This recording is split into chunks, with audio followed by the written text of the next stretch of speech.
RJ Kibria আপনাদের সবাইকে আমন্ত্রণ জানাচ্ছি জীবন গল্পের আরও একটি অনুষ্ঠানে এবং আরও একটি পর্বে। আমি কথা বাড়াবো না, শুরুতেই আমার সঙ্গে যিনি আছেন তার সঙ্গে একটু পরিচিত হব। কি নাম আপনার? আমার নাম জহির। বয়স কত এখন জহির ভাই? বয়স এখন 44 চলতেছে আর কি। 44 চলতেছে। বলেন আমাকে একেবারে ছোটবেলা থেকে যেখান থেকে বলতে ইচ্ছে করে গল্পটা। ছোটবেলা থেকে আমার যখন চাকরি হয় 2000 সালে, চাকরি হওয়ার পরে আমি ওই মেসে থাকি। মেসে থাকার পরে ওই মেয়েটা, যে মেয়েটা আমি বিবাহ করছি, সেই মেয়েটা আমার মেসের আশপাশ দিয়ে আসতো, মাঝে মাঝে রুমেও আইতো। ছোট্ট মেয়ে, খালি গায়ে থাকতো, সেন্টু গেঞ্জি গায়ে দিয়ে, হাফ প্যান্ট পরা ছিল। তো ওই আইতে যাইতে দেখতো না, ভালোই লাগতো। তো এই পর্যায়ে আমি দেখলাম যে পরে ওর ফ্যামিলির সাথে যোগাযোগ করি। মেয়েটা কে হইতো? মানে না, আমার সম্পর্কে কেউ না। আচ্ছা, সম্পর্কে কেউ না। মেয়েটা মেসে আসতো কেন? মানে মেসের কেউ থাকতো? পাশেই থাকতো। জি জি, পাশেই থাকতো। তো এখন ওই ওর ফ্যামিলির লগে যোগাযোগ করি। তো যোগাযোগ করার পরে বললো যে স্কুলে পড়ে আর কি, ওয়ানে পড়তো। আচ্ছা। তাই ওই তারপরে আমি ওই ফ্যামিলির বললাম যে ঠিক আছে, তাহলে এর আমি বোন বানাই। তো আচ্ছা ঠিক আছে, তোমার ইচ্ছে যখন তুমি বানাও। তো এর পরে এরকম বানাইতে বানাইতে হঠাৎ করে মানে অনেকদিন, বেশ কদিন চলে গেল আর কি। যাওয়ার পরে এখন ওই ওর মা বললো যে ওর তো লেখাপড়া করাইবো না, ওর বাপের দোকানে কাজ করে, তো এই কাজটাই করুক। দেখলাম না, এটা তো আসলে তো লেখাপড়া ভালো করে। ও আর এর মধ্যে আমি আরো ওকে পড়াইতাম, ওদের বাড়ি যা পড়াইতাম। আচ্ছা। তো ভালোই করে, তাহলে ওরে পড়ান। তো না, ওর বাপ তো পড়াইবো না। তো পরে আমি করলাম কি, নিয়ে মাদ্রাসায় আলাপ আলোচনার মাধ্যমে মাদ্রাসায় আবাসিকে ভর্তি করে দিলাম। তো ভর্তি করে দেওয়ার পরে ভর্তির সময় ওরা কোনো যাতায়াত করে নাই। আমি ধন যে দিয়েইতাম, আবার যখন ছুটি হইতো নিয়ে আসতাম। নিয়ে আসতে পড়তে এক পর্যায়ে এমন হয়ে গেল যে ওদের বাসায় আরও যাইতো না, খুব কম যাইতো। আচ্ছা। পরে ওই ছুটি হলে আমাদের বাড়িতে নিয়ে যাইতাম। পরে ওই আমার আব্বা আম্মা মানে মোটামুটি একটু খুশি ছিল। আমরা 3 ভাই বোন নাই, এই জন্য একটু খুশি ছিল আর কি। তো এরপরে ধরেন আমার আব্বা মাঝে মাঝে হাটে বাজারে যাইতো, ওই সাথে করে নিয়ে যাইতো। এই পর্যায়ে যাইতে পরে মাদ্রাসার হুজুর একদিন বলতেছে যে ও তো আস্তে আস্তে অনেক বড় হয়ে গেল, হাত পায়ে তো লম্বা হয়ে গেছে, তো এখন যেহেতু তোমার কেউ লাগে না, তুমি ওকে নিজ ইচ্ছায় পড়াচ্ছ। আমি হুজুরকে সব আগে বলছিলাম, নিজ ইচ্ছায় পড়াচ্ছ, আর পরে খাবার দাবার যা আছে সবই তুমি নিয়ে এসে দিচ্ছ, আমাদের এখান থেকে দেওয়া হচ্ছে। তো যাই হোক, এখন ও যেহেতু বড় হয়ে গেছে, এখন হাদিসের দৃষ্টিতে ওকে ধরো এভাবে তোমার সাথে যাওয়া আসা একটু খারাপ দেখায়। আর যেহেতু এর মধ্যে আমি হুজুরকে বলছিলাম যে হয়তো বড় করিয়া যদি রাজি হয় তাহলে আমি বিবাহ করবো। তো হুজুর পরে ওকে জিজ্ঞাইছে যে তুমি কি জহির, তোমার বিয়ে করতে চাইলে তুমি কি বিবাহ করবা কিনা? বয়স কত তখন? তখন ধরেন যে 15-16 হয়ে গেছে তখন ওই মুহূর্তে। তখন হুজুর জিজ্ঞাইছে, হ্যাঁ ও বিয়ে করলে আমি বিয়ে করব। পরে হুজুর একদিন আমার বললো যে ঠিক আছে, তাহলে তুমি আসো অমুক দিন, আমরা হুজুররা সবাই আসি, সবাই মিলে বিয়ে দেই, আর ছাত্রছাত্রী তো আছে, তো বিয়ে দিই। বললাম আচ্ছা ঠিক আছে। এরপরে হুজুর আমার ডেট দিল, ওই ডেট অনুযায়ী গেলাম। হুজুর মসজিদের ইমাম সাহেবও ডেকে নিয়ে এসে বিয়ে শাদী করাই দিল। দেওয়ার পরে আমি ওরা ওই 2000 টাকা দিলাম যে হুজুর ওই ছাত্রীদের শহরে মিষ্টি খাওয়াই দেন। আচ্ছা ঠিক আছে। তো এর মধ্যে এরম চলতে পরে 1-1.5 বছর পরে আর ছুটি হলে আমাদের বাড়িতে নিয়ে যাইতাম, ওদের বাড়িতে যাইতো না। তো এই 1-1.5 বছর পরে হঠাৎ করে আমার আব্বা ওরে ছুটি হয়েছে, বাড়িতে রেখে আসার পরে আমার আব্বা বাড়ি রেখে চলে আইছি আমি। পরে আব্বা আমার ফোন দিল যে তুমি বাড়িতে আসো। তো বললাম আচ্ছা ঠিক আছে, কবে আসতে হবে? অমুক দিন আসো। তো বাড়িতে গেলাম। বাড়িতে যাওয়ার পরে দেখি যে মানে আত্মীয় স্বজন আইসে, মানে এই মোটামুটি একটু ভালো একটা অনুষ্ঠান করে বিয়ের আয়োজন করছে। আচ্ছা। পরে আমি আর কিছু বললাম, বলে ঠিক আছে, যেহেতু অনুষ্ঠান করে বিয়ে দিবা তোমরা, আচ্ছা দাও। পরে ওই আত্মীয় স্বজন ডাইকে গ্রামবাসী সব মোটামুটি করে একটা বিয়ের আয়োজন করে আমাকে বিয়ে দিয়ে দিল। বিয়ে দেওয়ার পরে এরপরে মাদ্রাসায় পড়তে পরে এক কারণে কয় না, আমি এই মাদ্রাসায় পড়বো না। তো ঠিক আছে, পড়ার দরকার নেই, তাহলে যেহেতু বিয়ের সাথে হয়ে গেছে, বাসা নিয়ে এক জায়গায় থাকি। পরে এই ম্যাচ সাইডে পরে ওই বাসা ভাড়া করলাম। বাসা ভাড়া করে মালপাতি যা ঘরে যা লাগে সব কিছু কিনে এই সংসার শুরু করলাম। আচ্ছা, এরপরে আমার বড় মেয়ে হইলো, এবং এর মধ্যে দুইজনের ভালোবাসা খুব ভালো, কোনো সমস্যা হয় না, কিছু বয়সের গ্যাপ নিয়ে কোনো সমস্যা হতো না, না কোনো আপনি সমস্যা। তখন কি করেন ওই সময়টাতে? ওই সময় আমার মাত্র 2000 সালে চাকরি হয়েছে। কিসের চাকরি? এই যে সিটি কর্পোরেশনে। সিটি কর্পোরেশনের চাকরি, মানে সংসার চলতো আপনার ইয়ে দিয়ে, পয়সা দিয়ে? জি জি, ওই বেতনের টাকা দিই, তখন বেতনটা ছিল কম, এখনো কমই আছে। আচ্ছা, তারপরে কি হলো? মেয়ে হওয়ার পরে মোটামুটি এই মেয়ে বড় হইলো, মেয়ের স্কুলে ভর্তি করলাম। ভর্তি করে ওই স্কুলে দিয়ে আসে, নিয়ে আসে, খুব সুন্দর চলতেছে সংসার। এর মধ্যে দ্বিতীয় পর্যায়ে আবার ছেলে হইলো। ছেলে হওয়ার পরে সংসার চলতেছে ভালো মতনই, কোনো সমস্যা নেই, ওই অল্প বেতনেই। তখন একটা রুম নিয়ে থাকতাম, রুমের ভাড়া আর বাজার সাজা যা আছে মোটামুটি চলতাম আর কি। এই করার পর মেয়ে আস্তে আস্তে বড় হলো, ওই ক্লাসে 4, 5, 6, 7 এরকম ওঠা শুরু করলো। ছেলেটাও আস্তে আস্তে বড় হয়ে গেলো, ছেলেরও স্কুলে ভর্তি করলাম।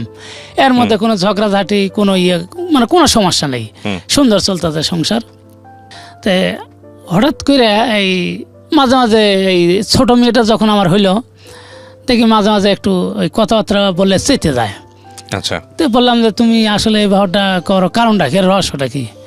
তুমি ছেলেমেয়েরা ঠিকভাবে পড়াইতে পারো না, স্কুল থেকে আমার কমপ্লেন দেয়, ছেলে বলে আমার কোচিং দেয় না, এই ধরনের ঝামেলা হলো। তা আমি বললাম যে দেখো, যেহেতু বেতন আমার কম আর আউট কোনো কিছু করারও সুযোগ নাই, তো এইভাবে একটু কষ্ট করে চলতে হইব। তা আবার দেখা যায় বাজার সদায় ধরেন যে ওই সবসময় তো ভালো মন্দ খাওয়ার সুযোগ হইতো না, তো এই নিয়ে মাঝে মাঝে একটু ঝগড়াঝাটি হইতো। ঝগড়াঝাটির এক পর্যায়ে এই গত পরে ওরা আমরে বললাম যে খালা, ওরা আমরে আমি আর খালা বলি, মাও বলেন কিছু না, খালা বলি, আগের থেকে খালা বলতাম। তো খালা বলি, আর ওর আব্বারে বলতাম মামা, যে খালা ও তো এরম এরম করতেছে, তো তাহলে একটু ওরে একটু ভালো করে বুঝ পরামর্শ দিয়ে যান। তো ওর মা খুব ভালো, আমার খুব ভালোবাসতো, ওর বাবা আমারে ভালোবাসে, এখনও ভালোবাসে। তো ওর মা অনেক বুঝ পরামর্শ দিলে, দেখো ওর লগে কোনো খারাপ ব্যবহার করো না, ও অনেক ভালো ছেলে, ওর লগে যেমনি চলতে যাই ভাই চলো, আয় বুঝে ব্যয় করতে হইব, বিলাসিতা করলে তো হবে না। তাই কথা শুনে কয়দিন দেখলাম ভালোই চলে। আবার ওই যখন এদিক সেদিক একটু বাজার সদায় বা ছেলেমেয়ের লেখাপড়া কাগজপাতি নিয়ে একটু এদিক সেদিক হয়, তখন আবার ঝগড়াঝাটি শুরু করে। তো এই অবস্থায় এই গত জানুয়ারিতে আমার লাগে খুব ভালো একটা করতেছে, বলতেছে তুই কি রাস্তায় মরতে পারিস না, তোর জন্য আমার অনেক কষ্ট হয়। ঝগড়াঝাটি শুরু হলো আপনার সঙ্গে? হ্যাঁ। তা আমি বললাম যে দেখো, তোমার আমি ছোট থেকে মানুষ করছি, তুমি এই ব্যবহারটা করা আমার ঠিক না। তোমার আজ পর্যন্ত আমি মারিও নেই, খারাপ কিছু বলিনি। তোমার ওই ভাই আমি সুন্দর করে নিয়ে গোছায় গাছায় নিয়ে যে ভাই চলে এই ভাই রাখছি। আর কোনোদিন বলেও না যে তোমাদের বাড়িতে আমাকে খাও না কেন, বা কাপড় চোপড় দেও না কেন, এ ধরনের কথা আজ পর্যন্ত বলিনি। তো তুমি এটা ঠিক করতেছ না, যেমন হয় কি এই ভাই একটু কষ্ট করে চলো, আল্লাহ একদিন মুখ তুলে তাকাইব, ছেলে মেয়ে বড় আছে, সব ঠিক হয়ে যাইব। তো উনি বলতেছে না, এভাবে হবে না। তো যাই হোক, আমি এখন ঘুমায় রয়েছি, এর মধ্যে হঠাৎ করে দেখি যে কারেজন ফোন দিয়ে বলতেছে যে ঠিকভাবে বাজার সদাই করে নাই, তারপরে এটা মাছ নাই, গোস নাই, শুধু আলু ভর্তা ডাউল এগুলো দিয়ে খাওয়া, এটা আমার পক্ষে সম্ভব না, আমি থাকবো না। তো হঠাৎ করে আমার ঘুমটা ভেঙে গেল। তুমি বললাম যে তুমি কাকে ফোন দিচ্ছ, এটা তো ঠিক না, মানুষের লগে আমার ছোট করো, যেহেতু আমার ইনকাম কমে শুরু থেকে তুমি জানতেছো, ওই হিসেবে আমাকে মানুষের কাছে ছোট করা তোমার উচিত হয় না। তো এক পর্যায়ে ওই তুমুল আকারে আমার সঙ্গে ঝগড়া শুরু করলো। তাই ওই বারবার বলে যে তুই কি মরতে পারিস না? তাই আমি বললাম ঠিক আছে, মরতে যখন পারি না, তাই আমি এমনি ওই ঘুমের বড়ি আনিয়ে রাখছিলাম।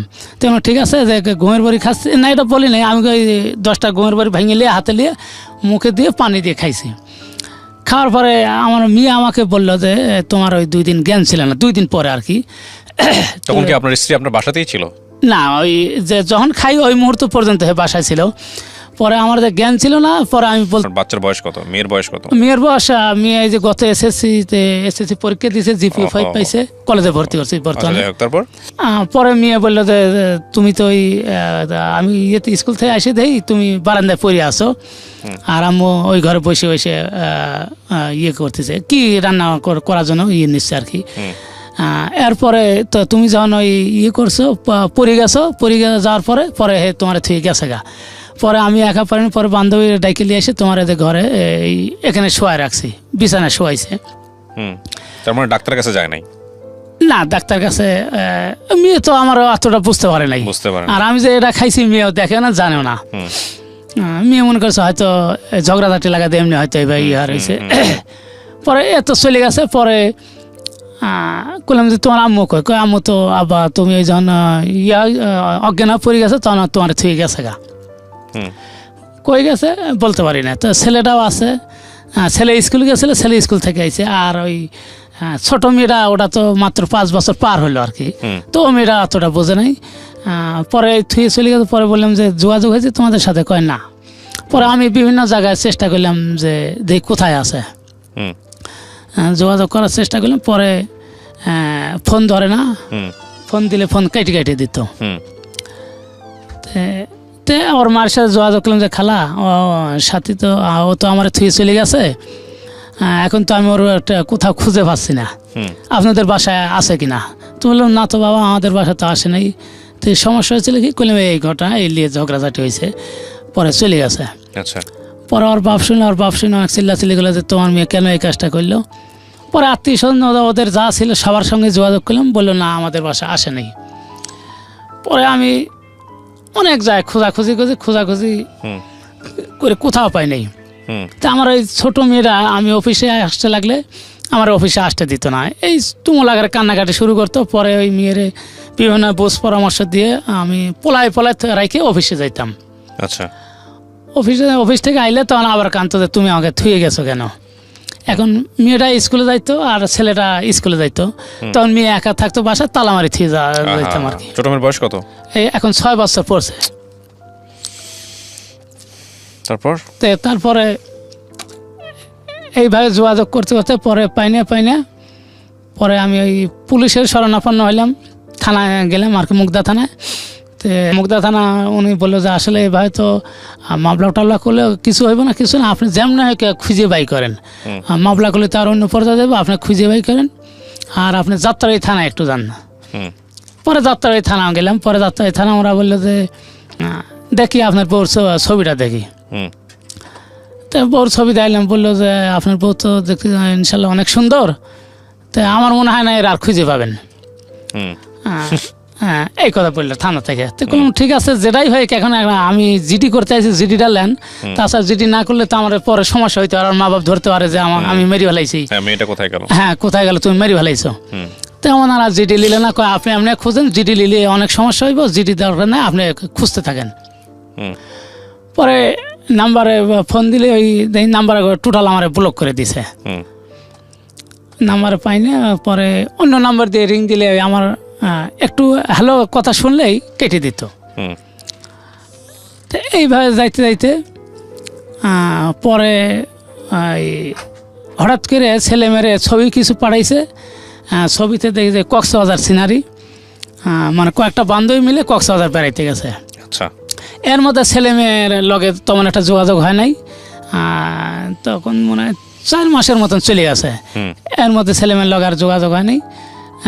শেষে ওই যখন ছবিগুলো দিল তখন আর ছোটো মেয়েটা আমি বলছি মা তোমার মা তো মরে গেছে, মার জন্য আর কাঁদো না, আর আমি অফিসে যাই, অফিসে না গেলে তোমাকে সদা এনে দেবো কীভাবে, তোমাকে মিষ্টি দেবো কীভাবে, তো আমি অফিসে তুমি কাঁদবা না। তো বলতো কি মা কি মারা গেছে? এগুলো হ্যাঁ মা মারা গেছে, মার জন্য কাঁদবা না। আচ্ছা ঠিক আছে। তো ওই কক্সবাজার যায় ওই ছবি পাঠাইছে কিছু, ছবি পাঠানোর পরে ওই এখন আমি অফিস থেকে আইছি, বললো আব্বু আম্মু তো মরে নাই, আম্মু বেঁচে আছে, আম্মু দেওয়া ছবি পাঠাইছে। হ্যাঁ আর আমি আর কিছু বলি নাই।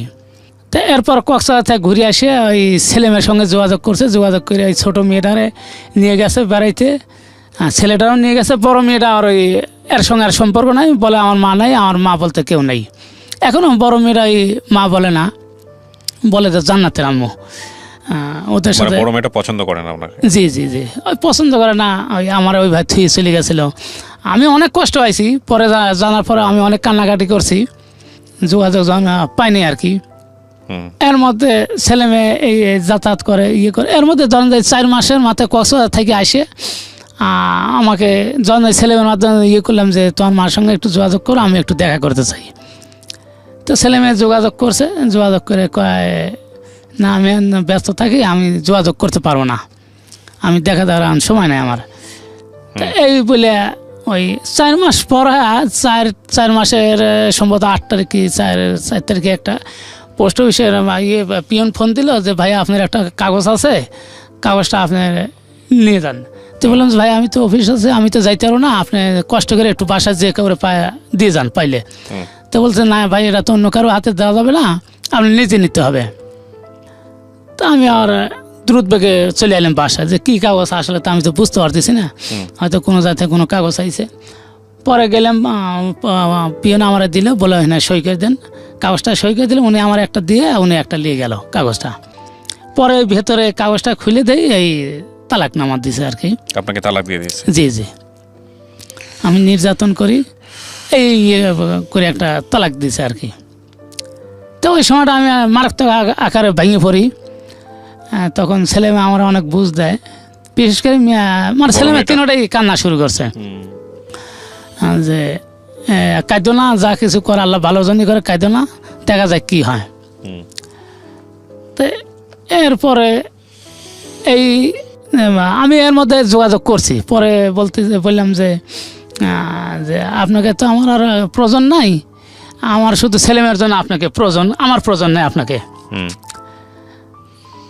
তো আপনার যদি মন চায় আপনি ছেলেমেয়ের কাছে আসতে পারেন, ফেরত আসতে পারেন, শুধু ছেলেমেয়ের জন্য, আমার প্রয়োজন নেই আপনাকে। এখন চিন্তা ভাবনা করে দেখেন। পরে এর মধ্যে আর কোনো হয় নাই, যোগাযোগ হয় নাই। পরে ওই ছেলে মেয়ে মাঝে সাথে যায়, যাওয়ার পর ওই এদিক ওদিক নিয়ে যায় একটু কিছু কিনে কেটে খাওয়া, কিছু কিনে টিনে দেয়। এই পর্যন্ত ছেলেমেয়ের লগে যোগাযোগ এইভাবে চলতেছে। আপনি চাকরি বাকরি করেন, সংসারটা চালায় কে তাহলে? না, সংসার আমি চালাই, ওই যে আমি চাকরি করি। রান্নাবান্নার কাজটা কে করে? রান্নাবান্না ওই আমার মেয়ে যখন পরীক্ষা দিব, পরীক্ষা দেওয়ার সব বাচ্চাগুলো কি আপনার কাছে আছে? হ্যাঁ, তিনটাই আমার কাছে। আর উনি আর চায় না আপনার সংসারে ফিরতে, আর সংসারে ফিরবেও না, তাই তো? হ্যাঁ, পরে লাস্ট কথা আমি বলিনি যে চলেই আসো, এ কথা বলিনি, লাস্টে শুনিনি আমি। আর ছেলে মেয়ে কি বলে না, বড় মেয়েরা বলে না ওটা বাদ দাও, বাদ দিয়ে আর করার দরকার নেই। তো মাঝে মাঝে বলে যে মানে মেয়ে খুব করে যে আমি কলেজে ভর্তি করার পরে না, ওই সময় আবার যখন এসএসসি পরীক্ষার টাইম হইলো, মেয়েটা তখন যে সকালবেলা রান্না করতো, ভোরে উঠে রান্না করতো, করে দুই ভাই বোনে খাওয়াইতো, আমার জন্য রাখতো, রাখে এরপরে রেডি হইতো, স্কুলে পরীক্ষা দিতে যাইব। পরে আমি নিয়ে যা পরীক্ষা দেওয়াটা লিয়ে আইতাম বাসায়, লিয়ে এসে মেয়ে আবার রান্না করে পড়াশোনা করতো, এইভাবে আর কি। পরে যাই মেয়ে অনেক কষ্টে আল্লাহর রহমতে GPA 5 পাইছে, এখন কলেজে ভর্তি করছি। কলেজ মেয়ে আপনাকে কি বলে সংসারে, ওই মানে ওনার মাকে আর ফিরায় আসার দরকার নাই? প্রথম বলছিল, পরে ইদানিং দেয় ওই মার লগে একটু সম্পর্ক হওয়ার পরে এই কথা আর বলে না। এখন বললাম কিন্তু এটা কি আপনার, উনি কি চায় ফিরতে, মানে ভদ্রমহিলা চায় ফিরতে আপনার সংসারে? না, আমি এ ধরনের ওনাকে বলিনি আশা আমার জন্য আসতে। আমি বলছিলাম শুধু যে ছেলেমেয়ের মুখের দিকে তাকায়, তুমি আসতে পারো।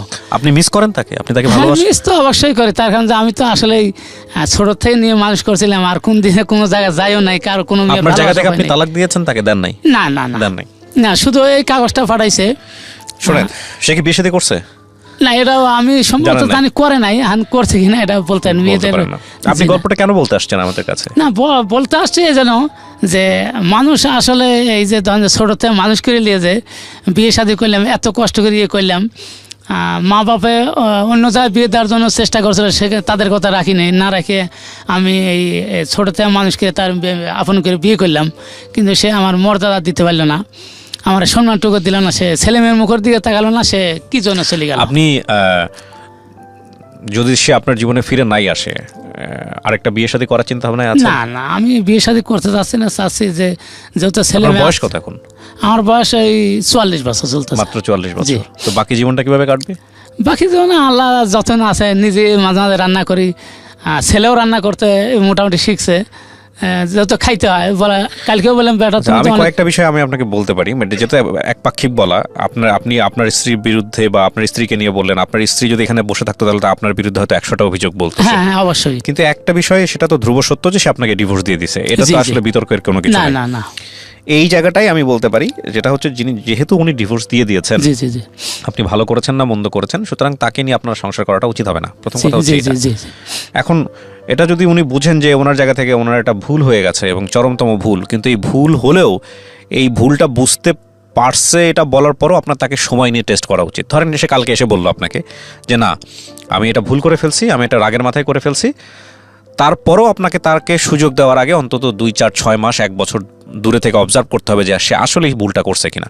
2-1 বছর আপনি তাকে জায়গা দিয়েন না, 1 বছর 2 বছর পরে যদি দেখেন যে সে আগের মতোই আছে, সে আপনাকে মিস করে, তাহলে জায়গা দেন। হ্যাঁ, বুঝতে পারবে যে না, ভুলটা ঠিক, আসলে সে ভুলটা করছে। আর এই ইমোশন, আবেগের বশবর্তী হয়ে যদি সে আপনাকে না দিয়ে থাকে ডিভোর্সটা, তাহলে ডেফিনেটলি সে অন্য কারোর সাথে সম্পর্ক করে বা অন্য কোনো জায়গায় সে সুইচ করে ফেলবে। আর আমি মনে করি যে আপনি এক অর্থে সৌভাগ্যবান যে আপনার মেয়েটার বয়স, বড়টার অনেক বয়স হয়ে গেছে এবং সে আপনাকে সাপোর্ট দিচ্ছে।